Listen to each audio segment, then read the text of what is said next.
నమస్తే ఈ రోజు కలర్ ఎల్లో ఎల్లో లుక్ అంటే గ్లో అండ్ పాజిటివిటీ నవరాత్రి 4వ రోజు మనం కుష్మండ అమ్మవారిని పూజిస్తాం ఆమెను ప్రపంచ సృష్టికర్త అని కూడా అంటారు పురాణం ప్రకారం ఆమె నవ్వుతోనే సృష్టి ఆరంభమైనది అందుకే ఆమె పేరు కుష్మండ వచ్చింది ఆమెకు 8 చేతులు ఉంటాయి అందుకే అష్టభుజ దేవి అని పిలుస్తారు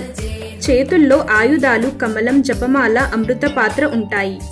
ఆమె వాహనం సింహం ధైర్యం శౌర్యానికి గుర్తు సో ఈ రోజు ఎల్లో సారీలో బ్రైట్ చామ్ ఫెస్టివ్ స్పిరిట్ తో షైన్ అవుతుంది it smiles all around like sunshine